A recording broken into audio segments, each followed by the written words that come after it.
वो पर्वत जहाँ तेज हो जाती है समय की गति, जिस पर चढ़ते ही बूढ़ा हो जाता है शरीर, जिसके भीतर से आती है ओम की ध्वनि, यह है दुनिया का सबसे रहस्यमयी पर्वत यानी कैलाश पर्वत। इस ऐतिहासिक पर्वत को सनातन धर्म में शिव का निवास स्थान माना जाता है। पौराणिक मान्यताओं के अनुसार इसी के पास कुबेर की नगरी है। यहीं से महाविष्णु के कर कमलों से निकलकर गंगा कैलाश पर्वत की चोटी पर गिरती है, जहाँ प्रभु शिव उन्हें अपनी जटाओं में भर धरती में निर्मल धारा के रूप में प्रवाहित करते हैं। मान्यता के अनुसार कैलाश पर्वत के ऊपर स्वर्ग और नीचे मृत्यु लोक है, लेकिन वही नासा जैसी वैज्ञानिक संस्था के लिए कैलाश एक रहस्यमयी लोक है। नासा के अलावा कई रूसी वैज्ञानिकों ने कैलाश पर्वत पर अपनी रिपोर्ट दी है। इस रिपोर्ट में जो दावा किया गया है उसे सुनकर आपके पैरों तले जमीन खिसक जाएगी। उन सभी का मानना है कि कैलाश वास्तव में कई अलौकिक शक्तियों का केंद्र है। रूस के वैज्ञानिक मानते हैं कि कैलाश पर्वत आकाश और धरती के साथ इस तरह से केंद्र में है जहाँ पर चारों दिशाएं मिल रही है। रूसी वैज्ञानिक यह भी दावा करते हैं यह स्थान एक्सिस मुंडी है। वैज्ञानिकों के अनुसार एक्सिस मुंडी वह स्थान है जहाँ अलौकिक शक्ति का प्रवाह होता है और आप उन शक्तियों के साथ संपर्क कर सकते हैं। धरती पर यह स्थान सबसे अधिक शक्तिशाली स्थान है। एक रूसी डॉक्टर ने अपनी रिसर्च के बाद यहाँ तक दावा किया कि कैलाश पर्वत एक पिरामिड है जिसे इंसानों ने बनाया है। यह अंदर से खोखला है और इसके आसपास के पहाड़ भी छोटे छोटे पिरामिड है।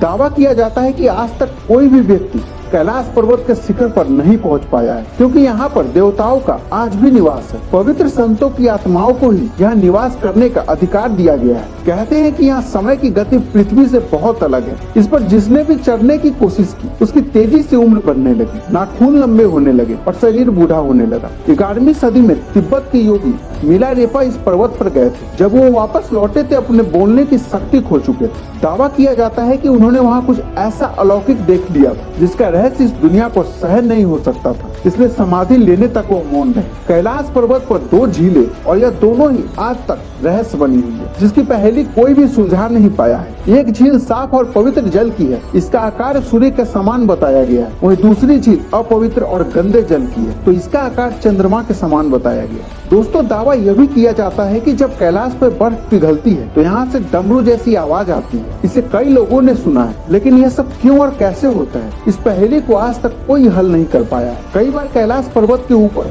7 तरह की रोशनी देखी गई है। इस पर नासा का ऐसा मानना है कि यहाँ चुंबकीय बल, यही चुंबकीय बल आसमान से मिलकर कई बार इस तरह की चीजों का निर्माण करता है। कैलाश पर्वत दुनिया के 4 मुख्य धर्मों का केंद्र है, जिनमें हिंदू, बौद्ध, जैन और सिख धर्म शामिल। यहाँ पुण्यात्माएं ही रह सकती है। कहते हैं कि कैलाश पर्वत और उसके आसपास के वातावरण पर अध्ययन कर चुके रसिया के वैज्ञानिकों ने जब तिब्बत के मंदिरों में धर्म गुरुओं से मुलाकात की तो उन्होंने बताया कि कैलाश पर्वत के चारों ओर एक अलौकिक शक्ति का प्रवाह है, जिसमें तपस्वी आज भी देवी देवताओं और आध्यात्मिक गुरुओं के साथ टेलीपैथिक तकनीक से संपर्क करते हैं। दोस्तों, कैलाश पर्वत का सबसे बड़ा रहस्य खुद विज्ञान ने साबित किया है। यहाँ पर प्रकाश और ध्वनि के बीच इस तरह का समागम होता है, यहाँ से ओम की आवाजें सुनाई देती हैं। कुछ कहते हैं कि ये आवाजें पर्वत के अंदर से आती है। दोस्तों, इस वीडियो में फिलहाल इतना ही। मिलते हैं अगले वीडियो में सनातन धर्म से जुड़े एक नए रहस्य के साथ।